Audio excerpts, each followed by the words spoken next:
Alright, seven deadly sins as a YouTuber. Let's go. That perfectly represent the 7 deadly sins, and we'll be talking about all of them, starting with envy. Envy is usually thought of as being jealous of someone else's life or possessions, but taking envy to the highest possible extreme is wanting to physically become someone else. The YouTuber Ollie London's obsession with the K-pop star Jimin is a sad but perfect example of the sin. In October of 2018, the show Hooked on the Look, which covers people who have gotten extreme cosmetic surgeries, released an episode covering Ollie, who at the time had spent over $100,000 to look like his idol Jimin. In the episode, Ollie discusses his various surgeries, including having all the fatty tissues removed from his chest, reducing the size of his eyelids, and 4 rhinoplasties. The bizarre episode quickly went viral, gaining mainstream media coverage and spreading massively throughout every corner of the internet. Overnight, Ollie went from a nobody to a somewhat infamous semi-celebrity. On February 2nd, 2019, Ollie made his first major move capitalizing on his newfound stardom, releasing a song called Perfection. The song was unsurprisingly hated, but what was surprising was that it peaked on number 31 on the iTunes K-pop charts, adding legitimacy to the idea that Ollie could turn his infamy into an actual career. The fact of the matter was that Ollie was becoming somewhat famous for his erratic personality, but mainly because of his strange obsession with plastic surgery. His addiction may have reached a peak when he released a video titled Being Korean, where he explained that he had fully racially transitioned into an Asian person. The video marked the absolute peak of Ollie's popularity, but it also revealed something very insightful about Ollie as a person. His addiction isn't necessarily to plastic surgery, but more so the attention he receives from it. Even though Ollie may have lost his dignity because of his sin, he still has his freedom, which is something that can't be said of our candidate for pride. The sin of pride is generally understood as believing you're greater than you actually are, especially when you feel the need to have your greatness affirmed by others. The YouTuber Omi in a Hellcat, whose real name is Bill Omar Carrasquillo, uploaded his first video on May 16th, 2019. The video opens with Omi walking out of his mansion and passing over a dozen of his all-white cars. Considering the fact that at this point he hadn't made any income off of YouTube, how did he get the money that allowed him to afford all of these luxuries? To answer that question, we'll also need to answer the question of how pride corrupted a very promising man's life. Omi started the journey into his sin when he discovered that he could make an insane amount of money by jailbreaking and reselling Amazon Fire Sticks. And that's how I started making a lot of money. Buying these boxes from Amazon already preloaded and just reselling them for more money. I became a millionaire after a year. Omi started his next and much more legal venture in 2017, about 1 year after he started selling his Fire Sticks, by creating his own television network called Gears TV. The network was created when Omi purchased an encoder from China, which he used to strip the encrypted access codes from almost every major cable television provider. He then streamed the cable TV onto his own dedicated servers and offered people access to these servers for a $15 a month fee. This was an insanely good deal for the customer, as paying for all the networks that Gears TV offered individually would cost upwards of $300 per month. This scheme would be what enabled Omi to really start bringing in the money, as it became one of the most used pirated television networks in the world. As Omi's income was really starting to ramp up, he shifted his focus away from the IPTV space and stopped talking about it entirely, likely because he understood that the more money he was earning, the more alarm bells he would raise for the government.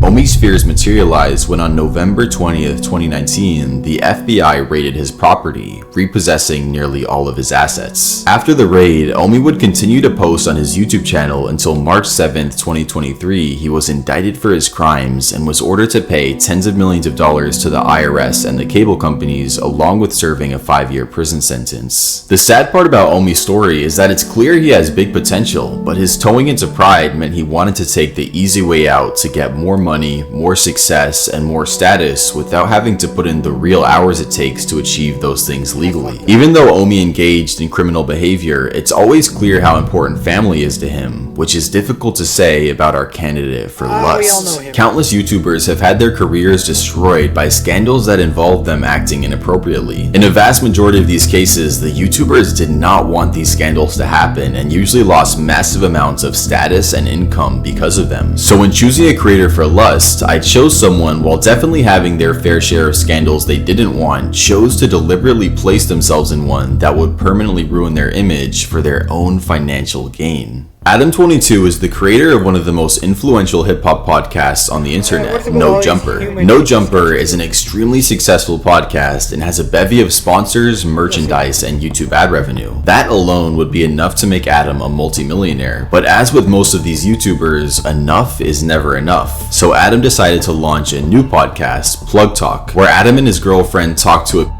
actress and then engage in certain activities after the show, which can be accessed through a paywall. The Plug Talk podcast continued to run successfully for over a year, doing little damage to Adam's reputation, but everything would be turned upside down when his girlfriend Lena posted the following video to her Twitter. Hey guys, guess who I'm shooting with today? It's finally happening. This would be the first time that Adam's girlfriend Lena, now fiance and mother of his 2-year-old daughter, was creating content with another man. On nearly every podcast Adam and Lena went on, they spoke about the decision, always citing monetary gain as the reason they made the choice. But this begs the question, at what point is the monetary gain worth the destruction of your reputation and the sad reality that one day your daughter will find out what mom and dad did even though they were already millionaires? Regardless of his sin, Adam is still on YouTube, which can't be said for the person who represents wrath. Wrath is pretty simply described as uncontrollable anger, and as many of you have pointed out in the comments, there may not be any YouTuber, in this case ex-YouTuber, better to represent uncontrollable anger than Low Tier God, otherwise known as Dylan or Just Dale. Dale created his channel over a decade ago where he primarily posted comedic skits that included himself and his friends, but his channel would take a wrathful turn when on November 12, 2013, he posted his first ever semi-viral video. The video was essentially an unhinged rant hating on his fellow YouTuber Boogie2988. This is a video to some fat on YouTube named Boogie2988. I'm tired of this fat popping up in all my search engines when I'm looking for a workout video. Around this time, Dale also began posting gaming content that focused around the game Street Fighter. This game in particular is where he would gain his self-ascribed name, Low Tier God, meaning he chose to play as characters he thought gave their player the biggest disadvantage in matches. While uploading Street Fighter videos, Dale would slowly but surely begin to grow a small but dedicated community. His fanbase at the time would take notice how Dale would never take responsibility for his losses in game, always blaming his loss on unfair game mechanics or his opponent's dishonorable playstyle. Dale also built up a reputation for exiting the match he was in right before he lost, which is against Xbox terms of service. This behavior, combined with his rage-filled Xbox Live messages he sent to players that had beat him, resulted in 3 IP bans by Microsoft over the course of several months, each time forcing Dale to buy a new console so that he could keep creating content. It was also around this time when Dale began attending in-person Street Fighter competitions, and it was at one of these competitions where he faced off against his biggest rival, a fellow Street Fighter player named Viscant. Viscant and Dale met a few months prior in an online match where Dale would end up losing, prompting him to create a video titled Why Most Gamers Are Single, where he used an image of Viscant to demonstrate an unkempt gamer. This rivalry came to a head when a few days after the video was released, Dale and Viscant faced off in real life at a LAN Street Fighter event set up specifically for them. At the match, Viscant completely destroyed Dale, and in his remarks after the match, he delivered the line that would permanently scar Dale's ego and become immortalized in internet history. There's gonna come a point when you forget about what happened, and you're gonna want to come back at me, and you're gonna want to wash the taste of my out of your mouth.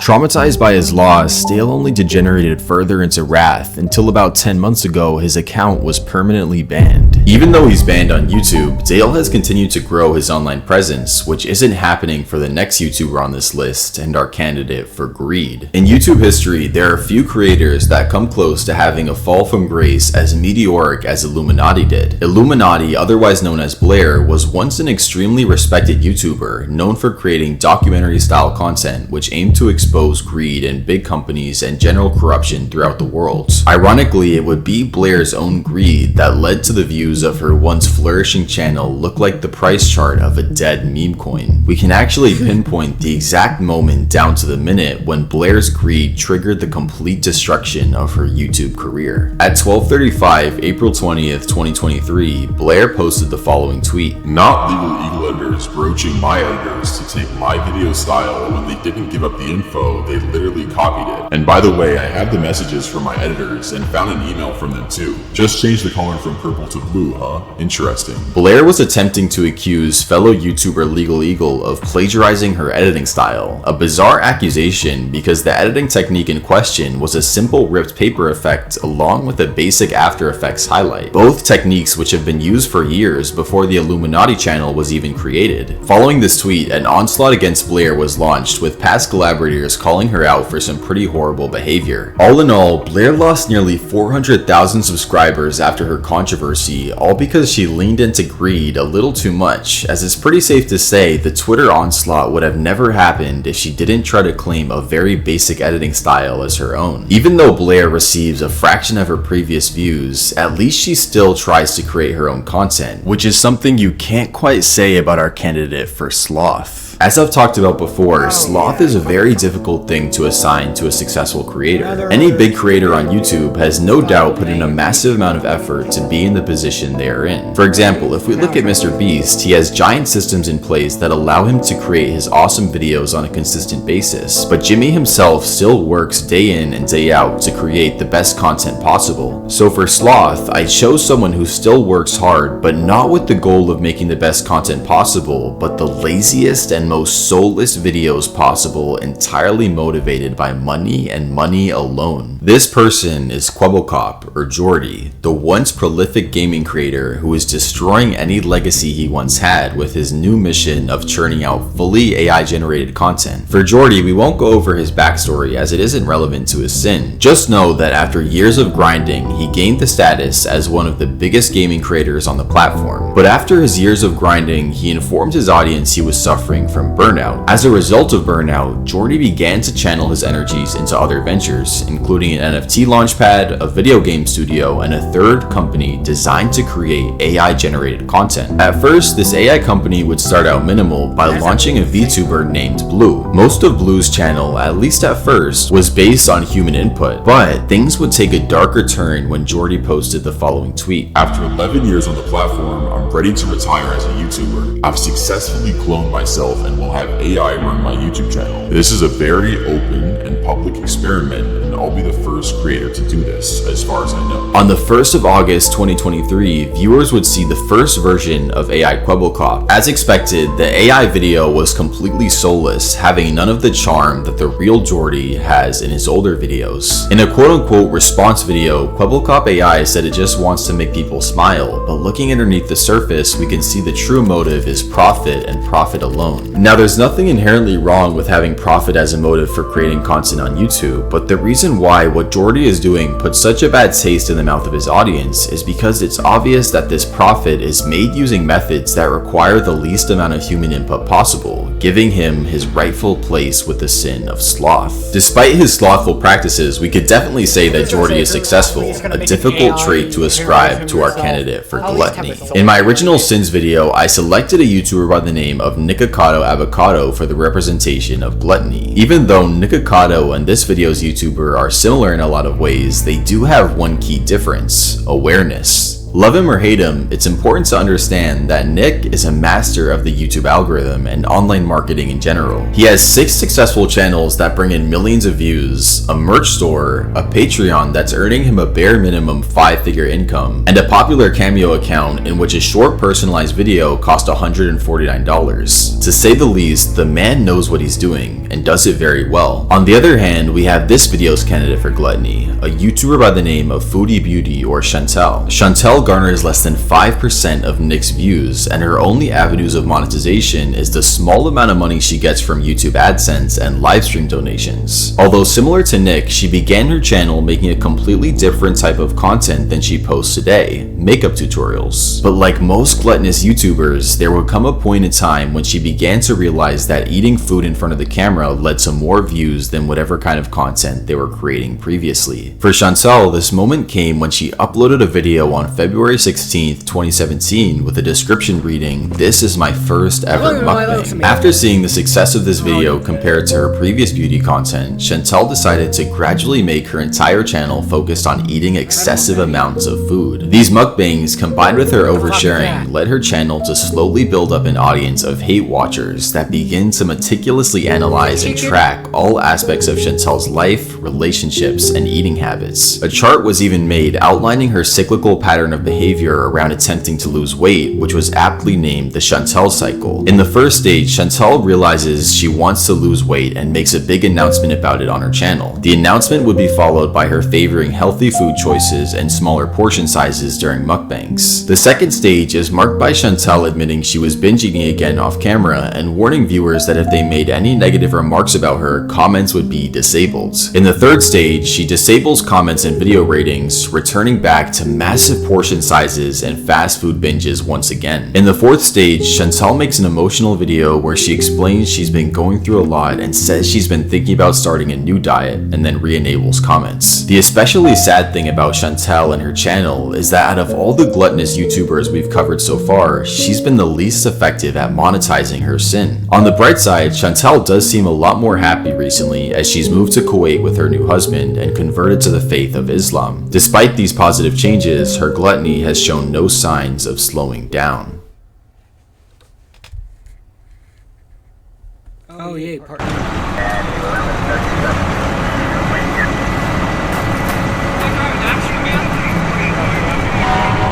Good life is life.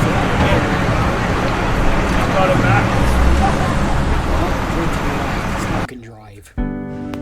Hi, this is Galen Garrettson from Town Cutler. Today we're going to take you on a tour of our production shop in Reno, Nevada. The 7 deadly sins: greed, lust, envy, pride, gluttony, wrath, and sloth. There are 7 more YouTubers in particular that perfectly represent these 7 deadly sins, starting with gluttony. According to Merriam-Webster, gluttony is greedy or excessive indulgence, and by that definition, the YouTuber Amberlynn Reed is a sad but fitting representation of the sin. What makes her story sad is that at one point she symbolized overcoming gluttony instead of embracing it. On November 17th, 2013, Amberlynn posted her first ever video titled "Nervous plus Awkward plus Weight Loss Vlog."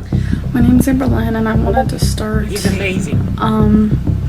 a YouTube channel for weight loss. She was met with numerous positive comments commending her bravery and noting that her openness about her own weight loss journey was inspiring others to follow in her footsteps. But following in her footsteps would quickly turn out to be a bad idea, as only 1 week after her first video, she would make it clear she had an extremely pessimistic attitude about her potential to actually make progress.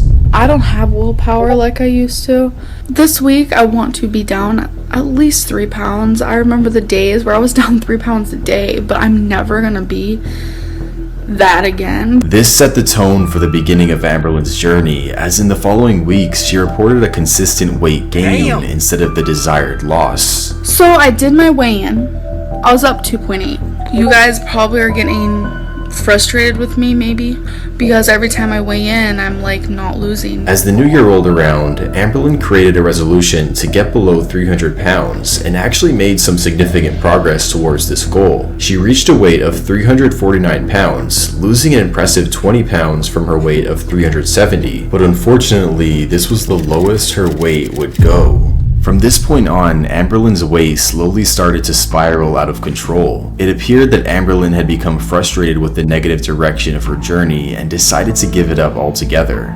This title is not clickbait at all. I am done with my weight loss journey. The content on her channel became more focused on the food she was eating, with many mukbang style videos. These videos unfortunately gained more views than talking about her weight loss journey ever did, creating a backwards incentive structure like we previously saw in Nikocato's channel. At this point, Amberlynn was well aware that her audience was made up primarily of people hate watching her, and the sad reality of a situation like this is that your audience on YouTube are the people who are technically paying the bills. This kind of hate watching dilemma isn't unique to Amberlynn. The next person on this list is also stuck in the same unfortunate situation and is our candidate for wrath.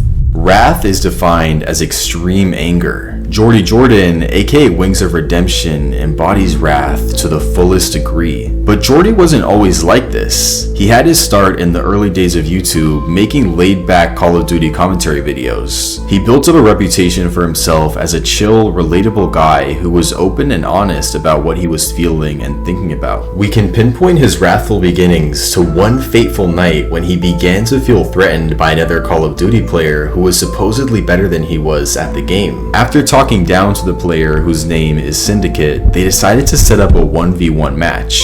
The rules were set as the player who could reach 30 kills first, or who had more kills after 10 minutes, would win. After a very intense match, Syndicate came out on top with 14 kills compared to Jordy's 9. This loss sent Jordy into a rage, causing him to break his controller and blame his friend for the whole ordeal. Wings, did you spawn in? I broke my controller. Why the f you stream that shit? It was your idea. No, I didn't say stream it. This event would severely tarnish Jordy's reputation and mark the beginning of the public perception that he wasn't the chill guy that everyone thought he was. With his tarnished reputation, Jordy's YouTube views began to slowly dry up. He decided to switch to streaming on Twitch, where he had access to live donations and monthly paid subscriptions. But the decision to broadcast himself live highlighted Jordy's wrath in a way that was never witnessed before. Even though streaming allowed Jordy access to these new income opportunities, it prevented him from editing out his extreme outbursts of anger. This dynamic created a cesspool of toxicity where Jordy's viewers try everything they can to get a reaction out of him. Based off what we know about Jordy, it's definitely fair to say that his wrath wasn't very calculated, but the YouTubers who represent greed were extremely strategic in their sin. Greed is defined as a selfish and excessive desire for more than something that is needed. And what better example is there of greed on YouTube than when in early 2016, Benny and Rafi Fine tried to legally trademark the whole of the reaction genre. We are excited to announce React World, which is a first-of-its-kind program that allows people and companies to license all our popular shows online. In entertainment industry terms, when you create a version of a show based on someone else's format, this is called licensing, which many TV shows have done over time.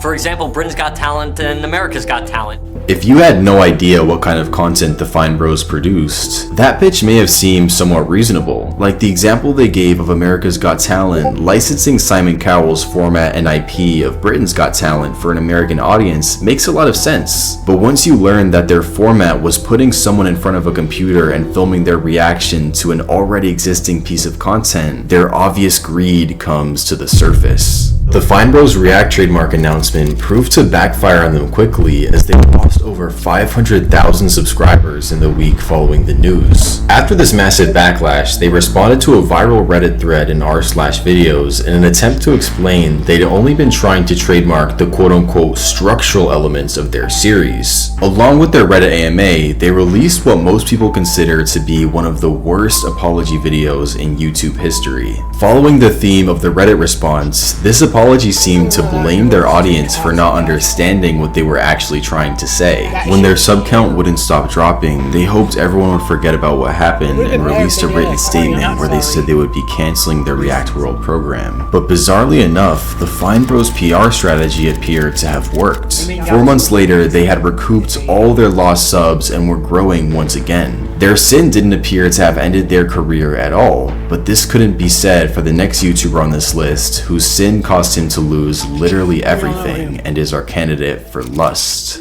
Merriam-Webster defines lust as unbridled sexual desire, especially when you sacrifice something because of it. The ex-YouTuber known as EDP445 fits this definition perfectly. His sexual desires led him to sacrifice his YouTube account with over 2 million subscribers, but more than that, his entire life. EDP445, aka Brian Moreland, was once a very well-liked YouTuber known for his willingness to speak his mind. He began his channel in the early days of YouTube, growing his catalog of videos which mainly consisted of him ranting about all things Philadelphia Eagles. His uniquely raw style gained him a decent amount of notoriety among other Eagles fans and landed him an interview in the Philadelphia Magazine where he's described as having a cult following. Following his appearance in the article, Bryant would slowly but surely continue to build up his subscriber base, but at some point his viewers would notice an odd amount of videos were focused on his love for adult content. One slightly disturbing standout video recounted the time he stole multiple bras from his local laundromat. In hindsight, these videos may have been early warning signs of Bryant's malicious side, but his audience at the time wrote them off as part of his quirky personality. But it wouldn't be long until this facade of the quirky personality came crumbling down.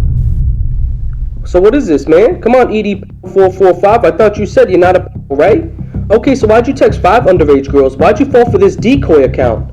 Why'd you fall for it? That's you, right? Let's click on your name. Oh, you have me blocked. This video is from Cold Raven, a small YouTuber who catfished Bryant with an account of a fake underage girl. It was this video, along with Cold Raven reporting on real underage girls Bryant was texting, that speculation began of more sinister intentions. These speculations would be confirmed when the infamous EDP caught in 4K video was uploaded to YouTube. A channel called Predator Poachers created an elaborate to catch a predator-esque sting operation by luring Bryant to meet them with a girl he believed to be 13. After being exposed, Bryant got banned from every major social media platform because of how he embraced his sin. The next YouTuber on this list still has a massive social media presence but turned his life upside down and is our candidate for Pride. Pride is defined as inordinate self-esteem, an unreasonable conceit of one's own superiority in talents, beauty, wealth, and accomplishments, essentially believing you are something greater than you actually are. This perfectly describes the sad situation of the Ace family,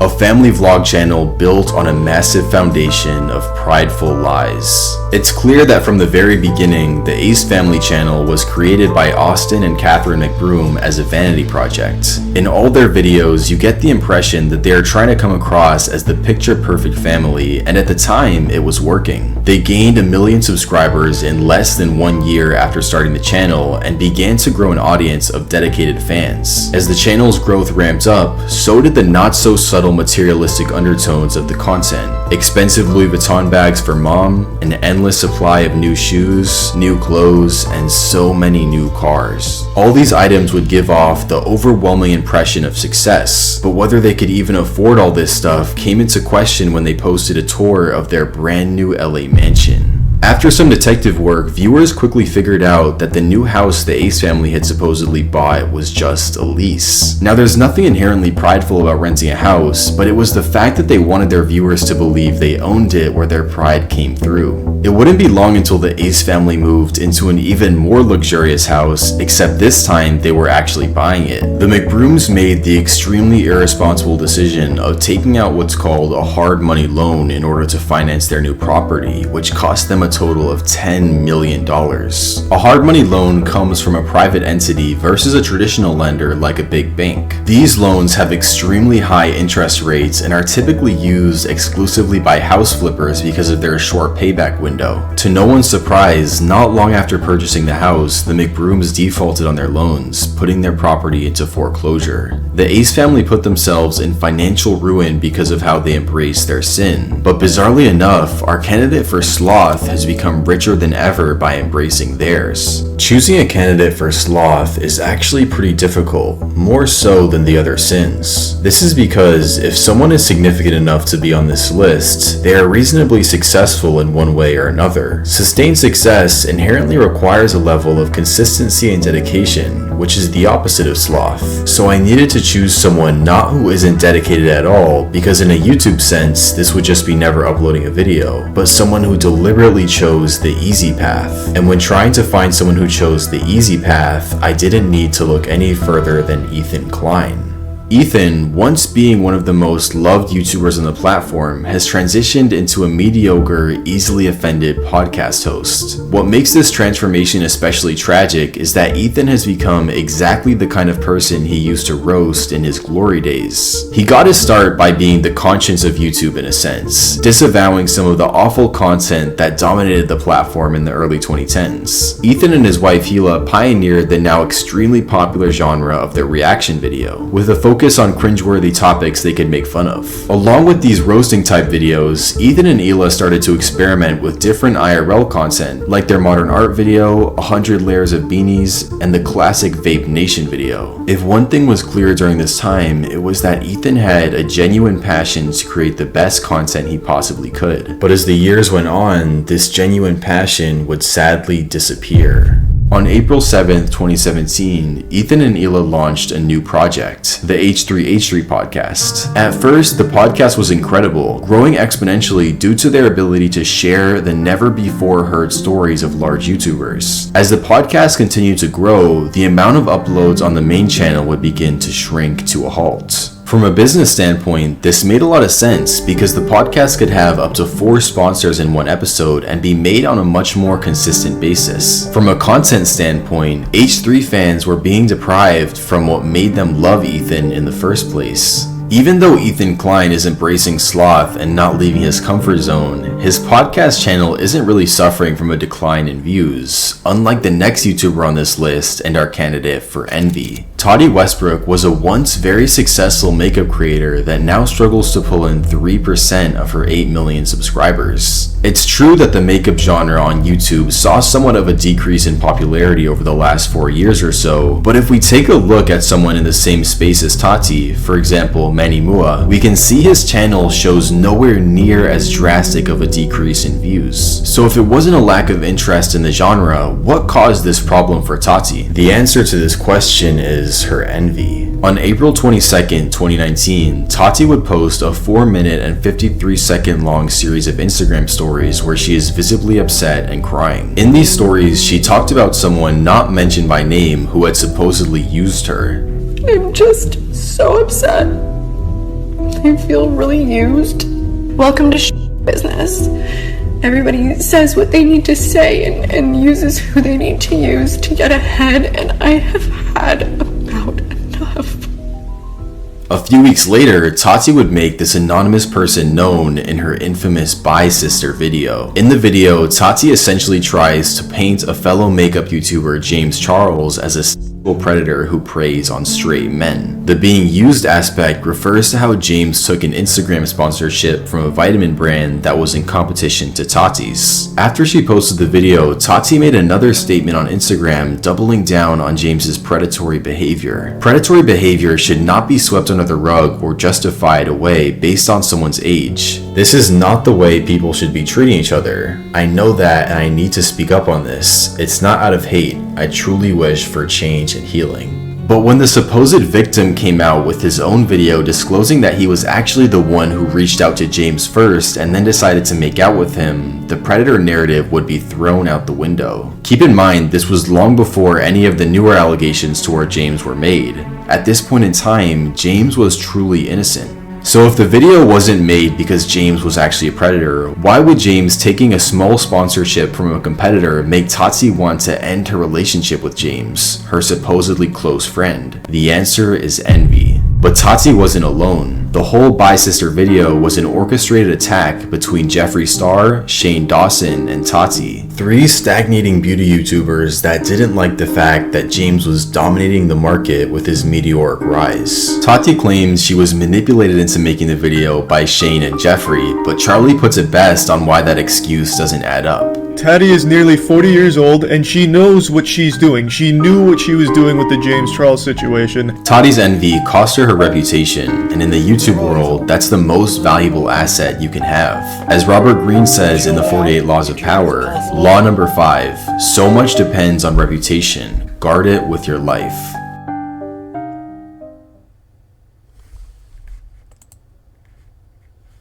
Anyway, that's it. But I'm gonna end off with this statement. Charlie's one of the most understandable YouTubers possible, where everything he says just makes sense. It's really easy to do that though.